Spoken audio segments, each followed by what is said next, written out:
anna kulla waqtin yadhhabu 'ala al-insan bi ghairi ta'ah aw maslahah diniyah aw dunyawiyah fasaratun 'alayh.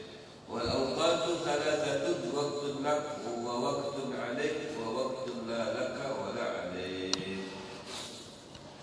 Ma'asyiral hadirin, para jamaah salat fardu subuh Masjid As-Salam meninjau kota Samarinda, Kalimantan Timur yang dirahmati Allah Subhanahu wa taala.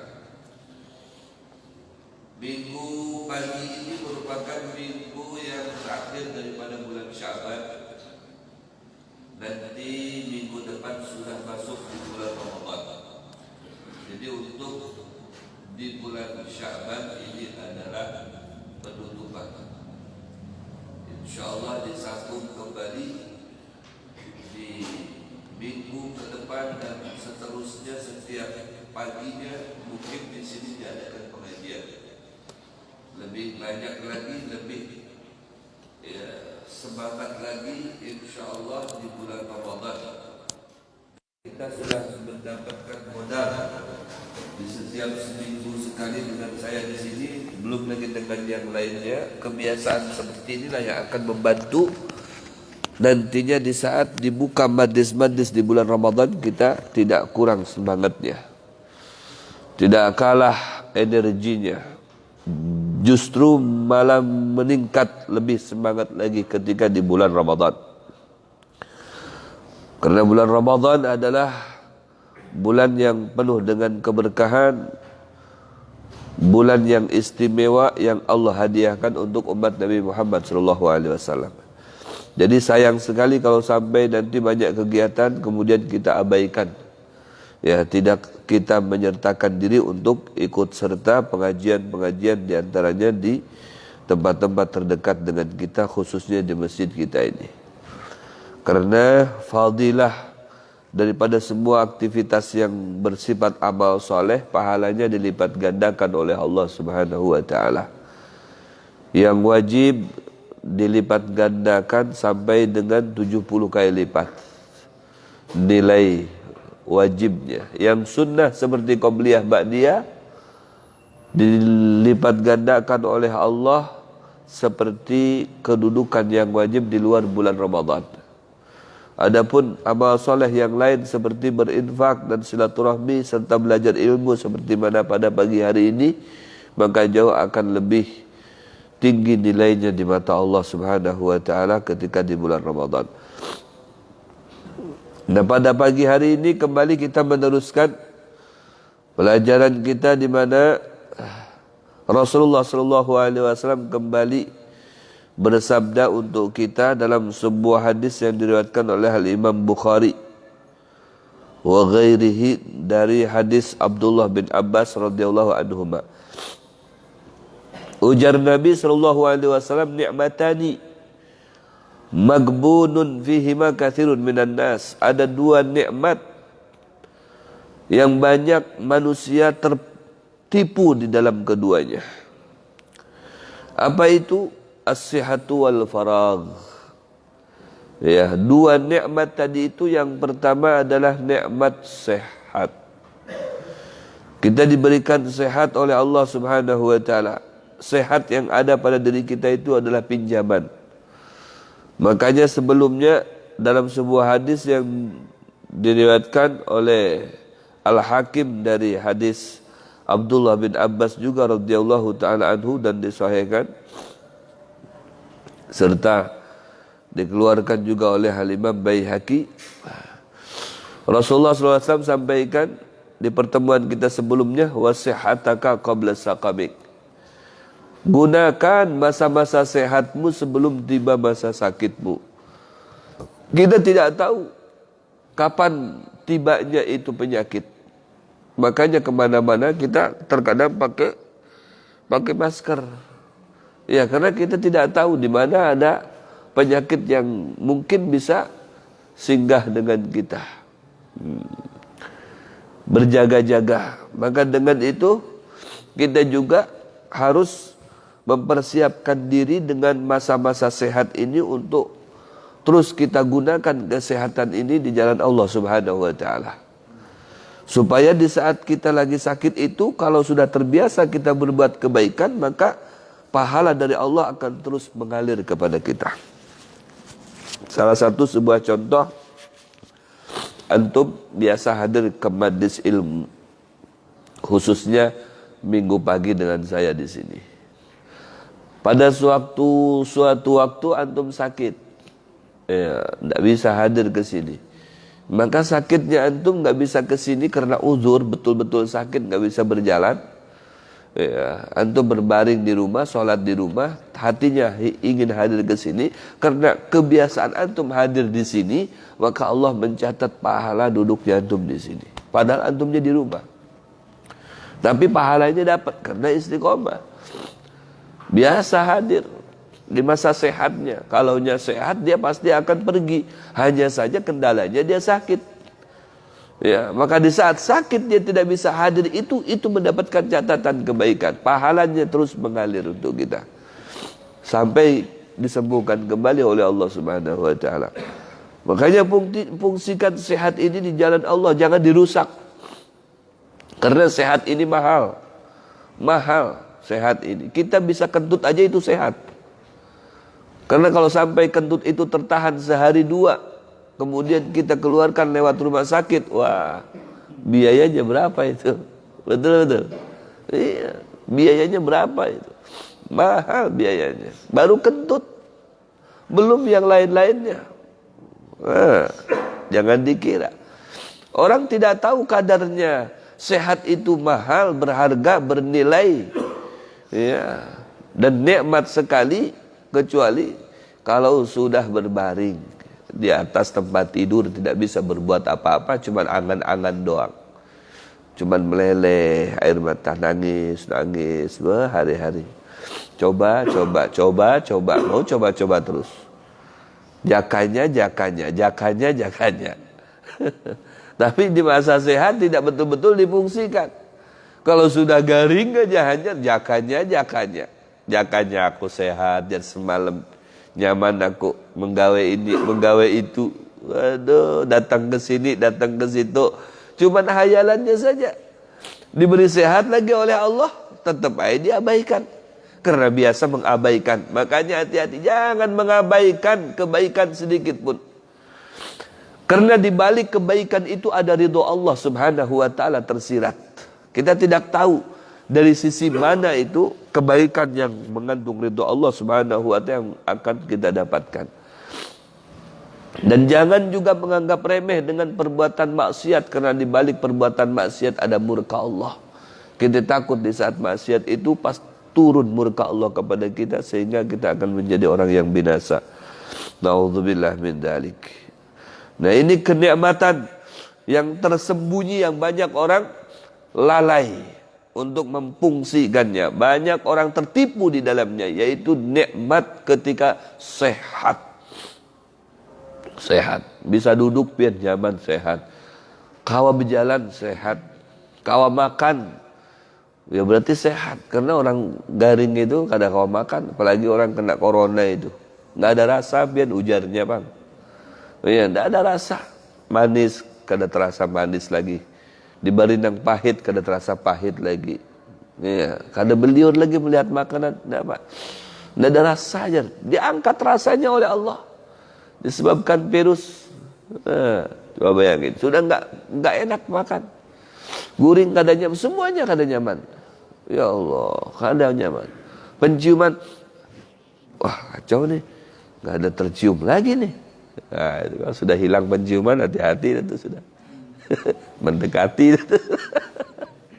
Ya, wah, pakai minyak harum sampai 1 botol, sampai orang tutup hidung, dia mana nggak, kada bau jer, kada harum ini. Nah, hati-hati itu sudah. Ya, mencicipi makanan. Anu jar, makanan manis nih, manis. Gak ada rasa aku jar. Nah, hati-hati dah. Ya, hati-hati. Jadi sekali lagi, kenikmatan sehat itu pinjaman dari Allah Subhanahu wa ta'ala. Jadi sewaktu-waktu bisa Allah angkat, bisa Allah hilangkan, nanti bisa Allah timbulkan lagi. Ya, bisa Allah timbulkan lagi. Luar biasa. Jadi dijaga betul-betul. Di masa-masa sehat ini yang mengandung banyak kebaikan. Ya, kalau kita fungsikan kesehatan ini untuk melakukan kebaikan, maka mengandung kebaikan yang banyak di sana. Tapi kalau kita tidak perhatian, tidak mau tahu, ya, maka di balik kesehatan itu ada kebinasaan. Karena salah menggunakannya, hanya digunakan untuk maksiat kepada Allah Subhanahu wa ta'ala. Kemudian ujar Rasul SAW yang berikutnya, wal faragh. Ada kesempatan, kekosongan waktu. Ya. Wah, subuh ini kerada gawian nih di rumah nih. Sudah ke masjid aja dah. Ke masjid. Salat berjamaah di masjid. Kenapa? Ada kesempatan untuk bisa hadir ke masjid. Kesempatan itu pun nikmat dari Allah Subhanahu wa ta'ala dan titipan dari Allah. Ada masa-masa sibuk nanti. Alasan pulang. Iya, aduh sibuk benar ini. Banyak gawian aku ini. Bisnisku banyak benar. Sini. Mungkin pas bisnisnya dia banyak tadi itu dikarenakan disebab dia sebelum sibuk itu banyak berdoa kepada Allah. Bagus tuh. Ya, banyak berdoa, ya Allah, semoga saya menjadi orang tajir, jadi orang sukses, jadi orang lancar bisnisnya. Allah lancarkan tuh bisnisnya. Sudah lancar bisnisnya, lupa dengan Allah. Ya, lupa dengan Allah Subhanahu wa ta'ala. Sampai tetap, ya, di mana ada kesempatan itu jangan sampai dijadikan alasan kerjaan, bisnisan, dunia dan sebagainya itu. Jadikan alasan sibuk, jadikan alasan banyak urusan, jadikan alasan lagi bisnis. Padahal ada kesempatan itu. Dia hilangkan kesempatan emas itu untuk berbuat ibadah kepada Allah Subhanahu wa ta'ala. Ya, makanya banyak kalau kita menilai diri kita sendirilah, banyak kesempatan untuk bisa berbuat kebaikan itu. Iya. Waktu-waktu yang kosong meskipun kadarnya berbeda-beda. Waktu kekosongan itu alhasil tidak lepas daripada kesehari-harian kita itu dari waktu yang kosong, yang dimana di situ apabila diisi dengan kebaikan sangat bermanfaat untuk kita. Dan banyak ujar Nabi dilupakan masa-masa itu. Iya. Ada waktu kosong dipakai guring. Nah, itu pulang. Guring aja lah. Ada gawian lagi ini apa pulang dan digawe nih. Guring. Iya, padahal kalau dibuat di situ kegiatan untuk ibadah kepada Allah bisa. Contohnya kita mungkin merogoh kantong, keluarkan tasbih. Kekosongan kita tadi itu, kada gawian kah? Kada danya. Ini 1-2 jam ini kada bang. Karena habis itu ada pulang gawian. Ya sudah. Ya, ikam umpat dengan aku, kita tahlilan di sana di tetangga. Aduh, mohon maaf. Aku di sini aja. Nah, memilih aku guring aja. Nah, akhirnya tidak manfaat waktunya. Kalau dia umpat dengan kekawalannya, pas diajak, dia dapat pahala. Ya, dia dapat makanan, dia dapat silaturahmi, dia dapat dunia dan akhiratnya. Atau ya, aku ada gawian ini, masih belum tungtung sholawat. Aku biasa sehari 1000, ini hanya 800, ini 200 ini aku kejar dalam waktu 1 jam ini. Nah, bersolawat, berzikir kepada Allah, baca Al-Quran. Nah, itu bagus.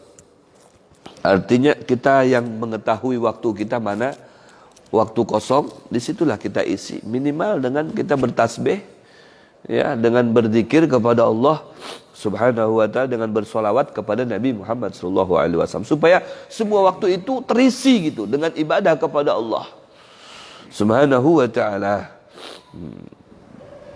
Kemudian qala al-Imam Al-Ghazali rahimahullah, telah berkata Imam Ghazali rahimahullah, arba'un la ya'rifu qadraha illa arba'ah.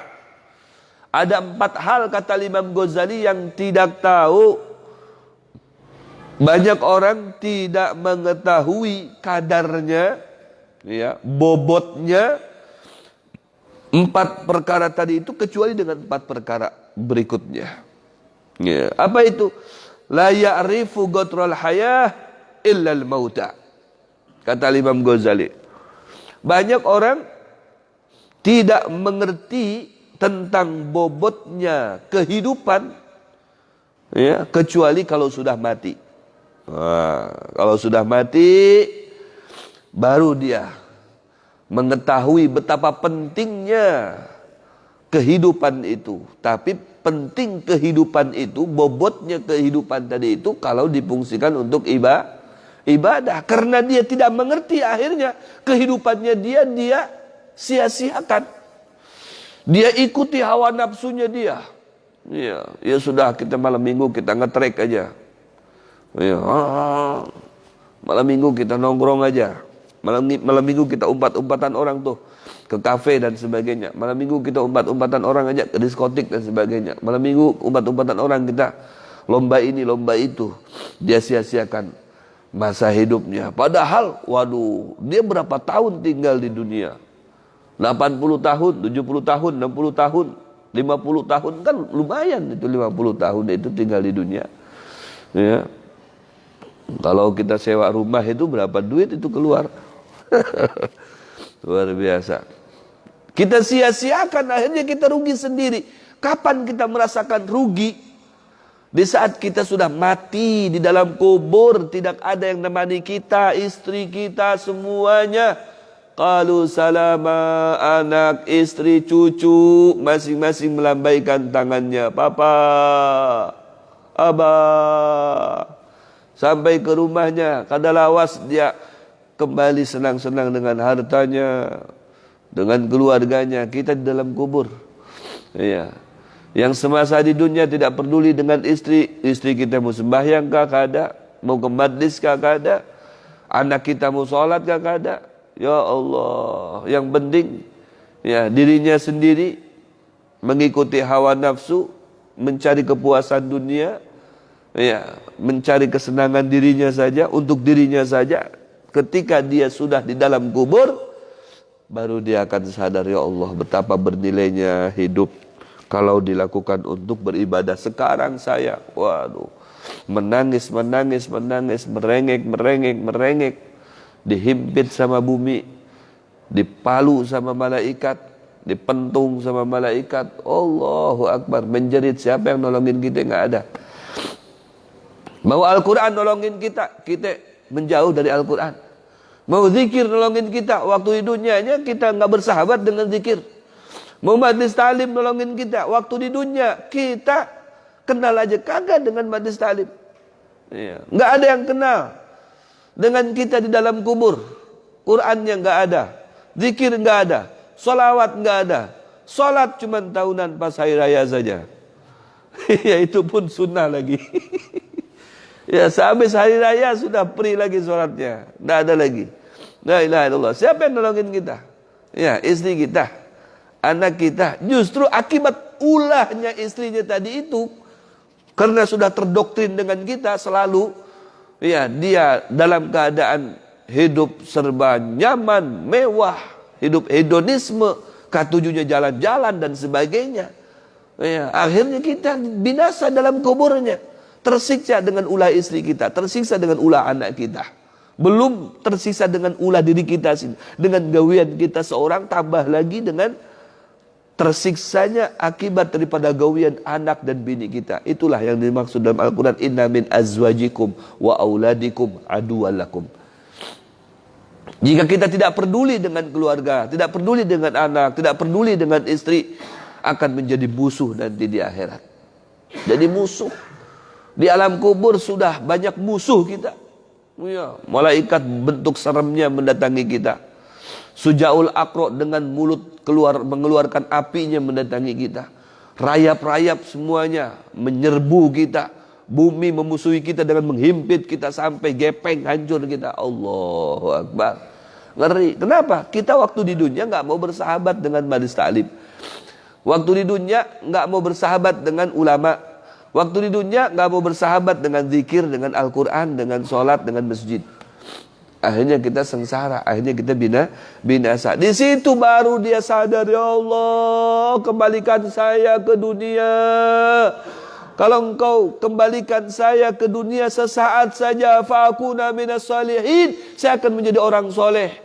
Fa'asaddaqa wa akum minas salihin, saya akan bersedekah, saya akan berinfak. Demi Allah, semua harta saya akan infakkan di jalan Allah. Setumbat saja ya Allah, bulikakan saya ke dunia. Menangis merengek. Saya tidak mempunyai pembantu. Pengacara saya nggak ada, hilang semuanya. Padahal banyak pengacara saya di dunia. Mana sekarang nggak ada pengacara saya.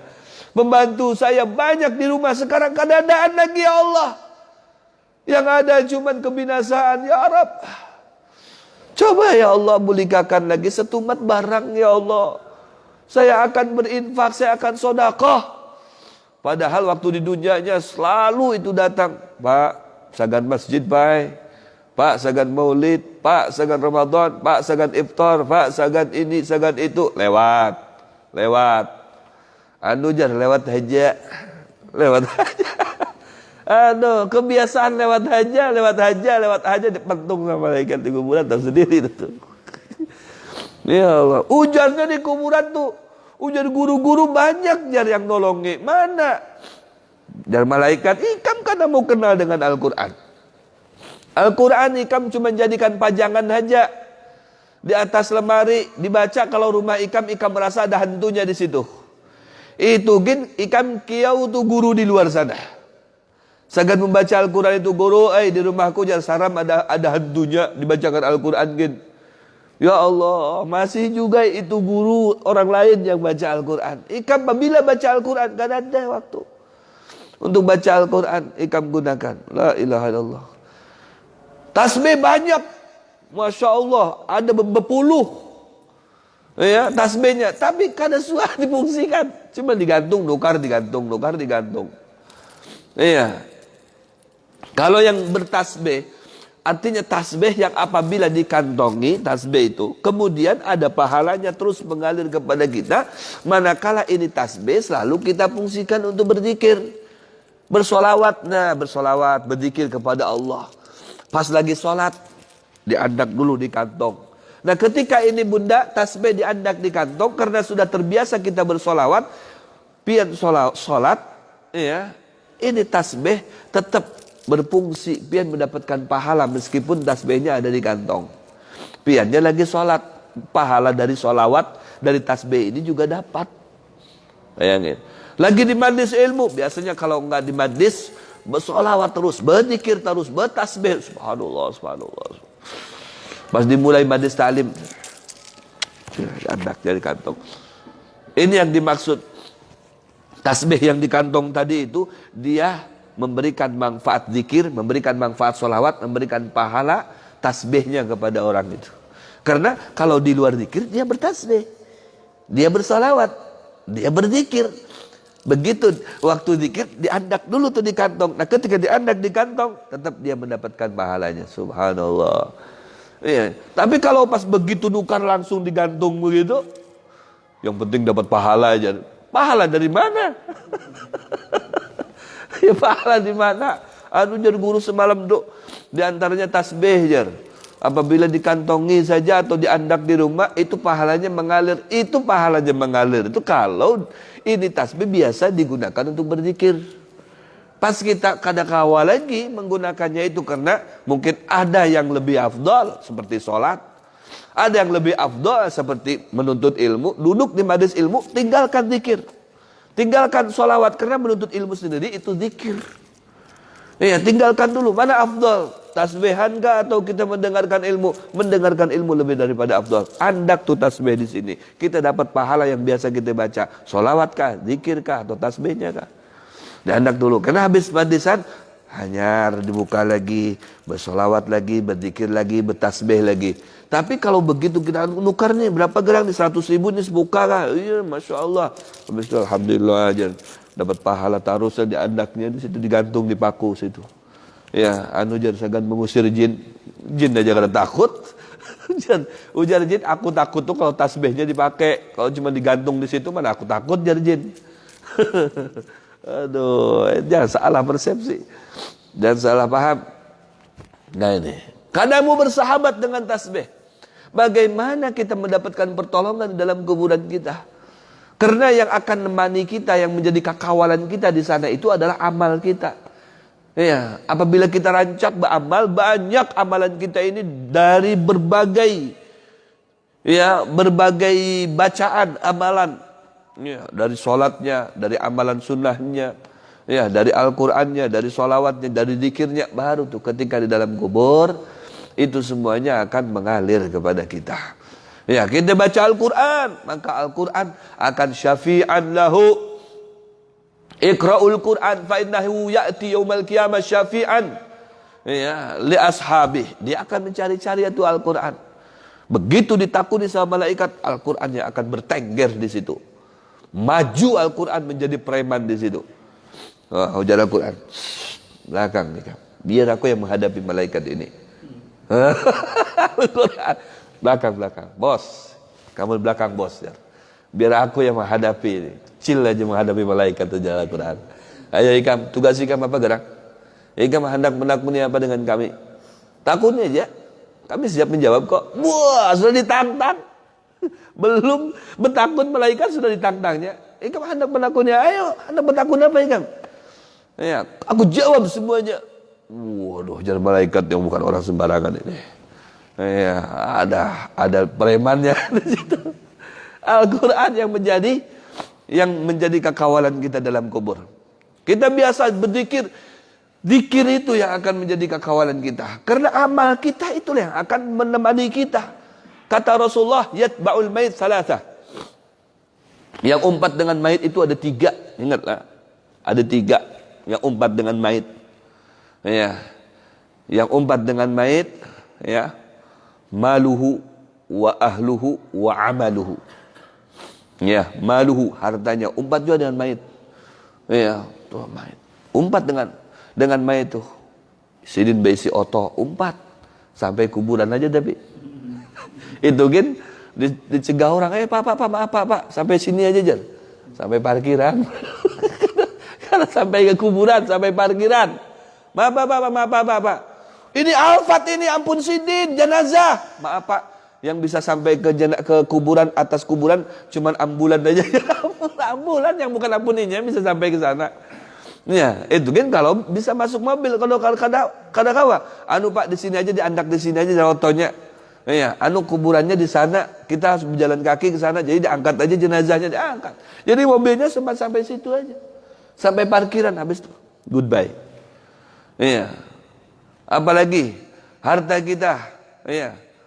Harta kita, kemudian ahluhu, bini kita, anak kita, cucu kita. Sampai kapan? Sampai kuburan. Ya. Papa, kenapa begitu cepatnya Papa meninggalkan kami? Waduh. Sampai situ ujar papanya, "Amun ini kamu tujuh lawan aku, bojor-bojor, umpatlah dengan kami ke dalam." Papa, sampai sini aja Papa. Maaf Papa, sampai sini aja lah. Habis itu Papa sorangan aja di situ. Kami hendak bolehkan lawan anak. Waduh, habis itu sudah nangis. Stomat aja boleh laginya. Boleh sampai di rumah sudah pikirannya aku hendak mencari lagi jarnya. Aduh, mencari pengganti lagi. Aku hendak mencari ustadz aja lah jar. Nah, aduh, sampai kuburan. Ya, kemudian amaluhu. Nah, ini amalnya. Yang 2 ujar Nabi, ya, yarji'an. Isnani yarji'an. Yang 2 ini kembali loh. Ya, ahluhu wa maluhu, yang ada kaitannya dengan si mayit tadi itu, ya, berbulik basah ke rumahnya. Bininya bulik, anaknya bulik, cucunya masih cucu bulik basah ke rumah. Harta mau otonya apa semuanya lah bulik basah. Yang umpat ke dalam kubur itu apanya tuh? Amalnya. Kalau beramal, kalau kada beramal, siapa yang mengumpati? Siapa yang mengawali? Siapa yang mengawali di dalamnya itu? Tidak ada kalau tidak beramal. Ya, nangis tuh bang. Nah disitulah dia akan merasakan gadral hayah, bobotnya kehidupan manakala kita di dalam kuburan sendirian sudah mati, tidak ada yang menopang, membantu kita, mengawali kita, akan menangis merengek-rengek di situ. Ya Allah menyesal, ya Allah. Kata Allah, ikam menyesal. Itu ilusi aja. Kegayaan ini pura-pura menangis. Malaikat tempeleng aja tuh orang tuh. Aku beri kesempatan 70 tahun. Nah, kada gampangan jar Allah. Udah tempeleng aja. Ngapa ya Allah? 70 tahun aku beri kesempatan. Segan berzikir, segan beristighfar, segan baca Al-Quran, segan sholat, segan datangi majlis ta'lim. Kada mau juga sidin. Kesana terus. Mana? Ke pub situ. Ke diskotik situ. Ke kafe umpat bubuhan yang kekanakan itu. Nongkrongan di situ. 70 tahun. Ya, pengalamannya cuma di tepian aja. Mana pengalaman di majlisnya? Mana pengalaman di masjidnya? Kada ada aja. Aduh, sembahyangnya cuma hari raya aja. Ya Allah, ini orang nih. Aduh, hai, sudah tibai aja jadi dengan neraka dah sudah. Allahu Akbar. Itu yang menjadikan kuburannya hufrah min hufarin nar, akan menjadi sebuah galian daripada galiannya api neraka. Naudzubillah min dzalik. Kata Imam Ghazali. Wala gadra sihaila ahlus sukmi, dan tidak ada orang yang mengetahui bobotnya kesehatan itu kecuali kalau sudah sakit. Sudah sakit. Kalau sudah sakit ini, melihat bini kita seorang nang bungas gin kada beliur lagi. Apalagi makanan pahit semuanya, pahit. Pahit. Kada nyaman. Ini nyaman papa. Ini kan kesukaan papa. Aduh, kada beliur lagi aku dengan makanan itu. Pahit rasanya. Kada mending kalau ada rasanya pahit. Ini kada rasa ya pak. Nah, kada rasa aja. Allah. Itulah yang namanya corona. Tidak ada rasa lagi. Kada nyaman ya. La ilaha illallah. Gimana? Diangkat. Rasanya diangkat oleh Allah subhanahu wa ta'ala. Sebelum itu, tiba itu. Jadi, betul-betul kita sadar diri betapa bernilainya masa kesehatan ini. Kita alhamdulillah sekarang tidak ada keluhan kan? Tidak ada keluhan, pinggang kita tidak ada keluhan, jantung tidak ada keluhan, berdebar dan sebagainya. Lintuhut tidak ada keluhan, begatar tuh kada ada. Artinya alhamdulillah mulus saja tuh. Nah itu nyaman kita ibadah, fungsikan ibadah kepada Allah. Jangan malah digunakan untuk maksiat. Nanti kalau sudah mulai lintuhut begatar dia, aduh hejar. Begoyangan nih kalau lawas-lawas berdiri ini begoyang seorang ya apa nih. Ini mulai ini pinggangnya sakit sebelah deh apalah. Ini mulai kalau minum kopi sedikit berdebar jantung dung macam ada yang mengompa di dalam. Kayak apa deh. Makan wadai sedikit ini di sini aja kayak ada yang mencekik kayak apa nih. Itu sudah. Ada nyaman semua yang diolah.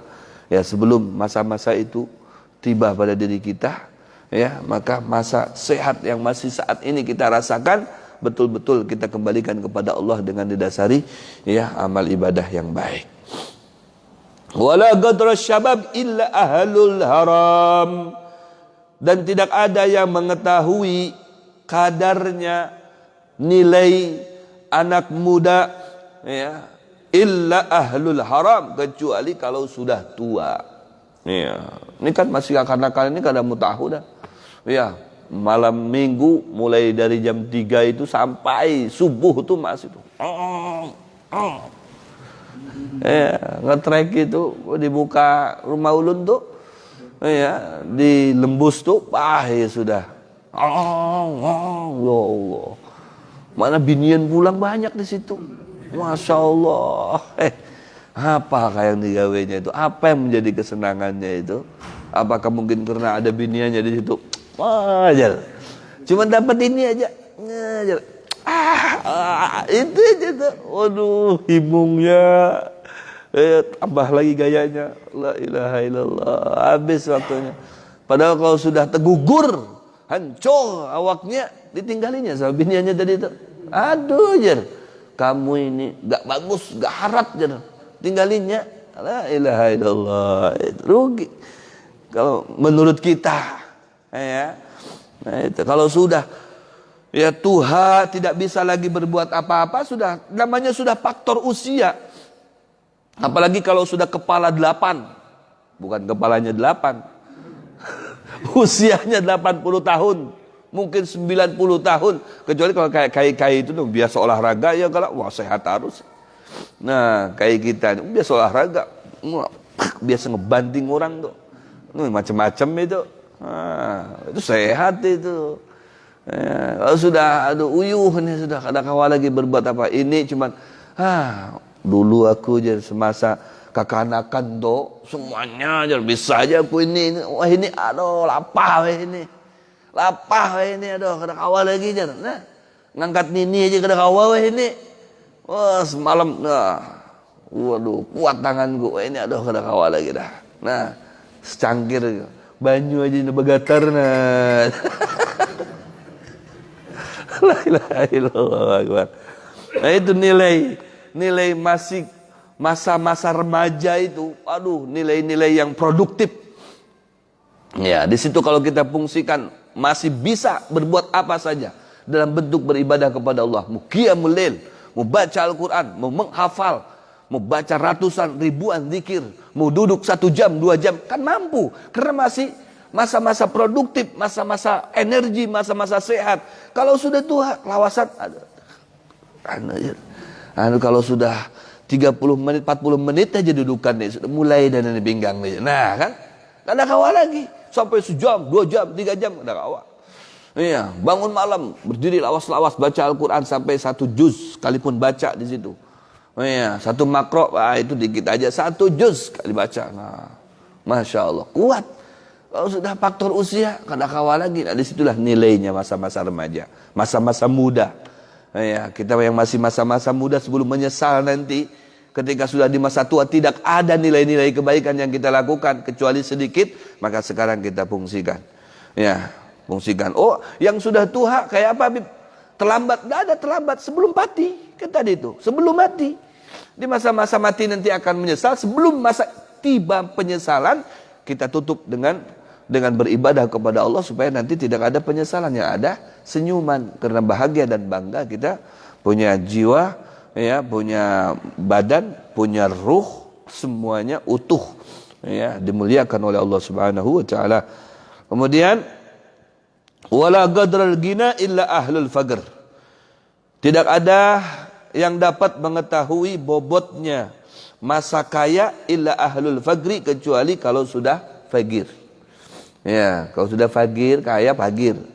Ya, wah baru itu menyesal dia. Ya Allah, coba pas malam tu aku sugih tu, wah nyaman aku nih berbagi, memberi guru, memberi habib, memberi imam, memberi apa namanya anak yatim. Ya, tapi wah ini ya Allah, cuman handak aja panghandak aku ini berbagi, tapi duitnya kada ada. Habis duitku. Kada tahu kemana kan duitku nih hilangan. Iya, waduh, nangisnya aja lagi. Utangnya juga ini banyak. Hutang, aduh. Kayak mana aku bagi? Kalau sudah banyak hutang, hanya berparang dengan guru.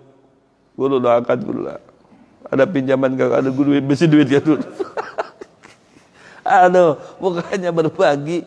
Loh, bukannya piannya sugih semalam sugih gue ini sudah sakit aku nih kena pandemi ini, aduh bangkrut usaha aku guru aduh makanya menyesal. Coba semalam tuh pas aku lagi banyak duit guru aduh ada pang dalam hati hendak membawa pian makanan. Nah sudah wah ini jadi guru duitnya ada pakai duit pian aja dahulu kacau. Kada kawa lagi hendak sodako kada kawa. Ya kala, aduh susah. Ya makanya ujar Nabi kada faqru ayyakuna kufra. Ya, fakir ini bisa menjadi penyebab kekufuran seseorang. Kalau minta itu makanya minta ya Allah berkahkan harta saya. Jangan minta sugih aja. Ya Allah sugihkan. Nanti pas karena pemalar, nah itu tadi pas bangkrut lagi menyesal dia. Ya Allah berkahkan harta saya. Ya Allah, ya Rabb, jadikan saya orang sugih kemudian dermawan. Nah, itu luar biasa. Bisa berbagi. Untungnya punya harta itu bisa berbagi. Aku nih hendak memberi nih dengan imam ini, imam masjid Assalam nih, ada duitnya. Tas. Pak Imam sini. Aku nih cari-cari ikam, mana ikam ini? Cukup lah segini. 1 kabat 10 juta. Takajud ini cukup sagan ke temilahan nih. Aduh. Anu Pak kalau bisa ditambahi sagan jujuran Pak. Sagan jujuran. La ilaha illallah. Ada duitnya. Ayo sudah. Berapa? Kurangnya berapa? Jujurannya berapa? Di tembilahan berapa? Sampai di sini 40. Ya. Kami nyimpan baru 20, kurang 20 ya sudah. Catat. Ambil ke Bank BNI. Wah, cairkan di sana. Ada duitnya. Nyaman hendak berbagi. Kadang menghayal. Datang saya kong, aku ginjar. Kalau semalam pas aku sugih nih, bisa aja nih kayak itu. Wah ini sudah ada sakit hidupku. Nah, kalau sudah sakit kena kawal lagi ya kan. Nah pas lagi kita merasa berada, ada uang kita ada. Nah disitulah kita nih, ada hendak memberi langsung set. Titipkan hartanya di masjid, pesantren, majelis ta'lim, di guru-guru, di anak yatim dan sebagainya supaya barokah manfaat. Itulah nanti di masa-masa ke depan kita tinggal menikmati di dunia dan di akhiratnya. Itu kata Imam Ghazali. Kalau sudah fakir susah. Jangan harap kita bisa ini, bisa itu. Cuman menghayal, banyak menghayal tuh bang. Aduh coba aku nih kalau kaya aja. Coba kalau kaya. Nah, awak. Ya, makanya sampai para sahabat sebahagian ada cemburu dengan sebahagian sahabat yang sugih, yang kaya. Zahaba ahlud dusur bil ujur. Tuh ya Rasulullah melintasi itu bubuhan sugih-sugih itu nah. Bubuhan sugih-sugih, bubuhan berharta, bubuhan berduit tuh nah ajar. Ya, kami ini kena wah. Ujar Rasulullah, bisa ikam nih hendak sugih pahala gak bisa? Ya, ikam nih ya berbuat kebaikan aja itu dapat pahala sudah. Jadi paling kadang kan nyaman, artinya bisa menyamai mereka dari sisi pahala. Tapi kadang kawa ya Rasulullah, mereka nih kalau sembahyang sama dengan kami sembahyang. Ya, sama baik dengan kami, berarti kan nilainya sama. Artinya sama-sama kami ini bisa berbuat kebaikan. Tapi kalau nang sebut ini kadang kawa kami sidin sodakoh, berinfak, berbagi. Nah ini kami kadang kawa, kami hendak juga cuma duit kededa. Nah, hendak juga kami ini berbagi, memberi, tapi duit kada besi kami ini ya Rasulullah. Nah, ujar Rasulullah, itulah bedanya kamu dengan mereka. Ya, mereka itulah diberikan kelebihan oleh Allah, ya, diberikan harta, tapi mereka berbuat baik dengan hartanya tadi itu. Waduh, itu keunggulan, kelebihan yang luar biasa kalau digunakan untuk beribadah kepada Allah. Berarti itu yang tahu kadarnya. Kalau yang kada tahu kadarnya, rugi. Hendak memberi ke masjid, rugi. Memberi ke orang, rugi. Menitipkan hartanya di pesantren, di majelis taklim, rugi. Tahu-taunya keuntungan buat dia itu kalau dibawa ke tukang penjual bakso, penjual pentol, ya, kemana lagi, ke Indomaret, ke market-market, ke warung-warung dan lain-lainnya dan sebagainya, dipakai jalan-jalan. Itulah buat mereka itu untung, padahal itu yang merugikan mereka, yang tidak tahu kadarnya. Yang tahu kadarnya, nah uangnya seperti Sayyidatuna Khadijah, Abdurrahman bin Auf, Anas bin Malik, dia gunakan untuk beribadah kepada Allah. Jadi tersenyum di masa-masa berikutnya. Mudah-mudahan kita bisa demikian, 4 hal tadi itu bisa dilakukan. Ya, sebelum kita merugi, kita sudah dibocorkan, ya, diberitahu terlebih dahulu. Jangan sampai seperti itu. Jadilah orang yang seperti ini, yaitu orang yang beruntung di dunia dan di akhirat. Wallahu a'lam bishawab. Al-Fatihah.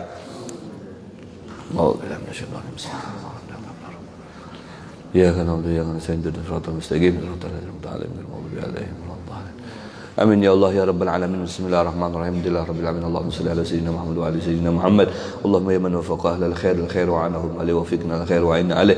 Allahumma inna nas'aluka ilman nafi'an wa amalan salihan taqabbala wa rizqan halalan kathiran tayyiban wa na'udzu bika min ilmin la yanfa'u wa qalbin la yakhsha wa 'amalin la yurfa' wa du'ain la yustajabu lahu. Nas'aluka ilman ladunni wal mashrab safil hani wa habiy ghani.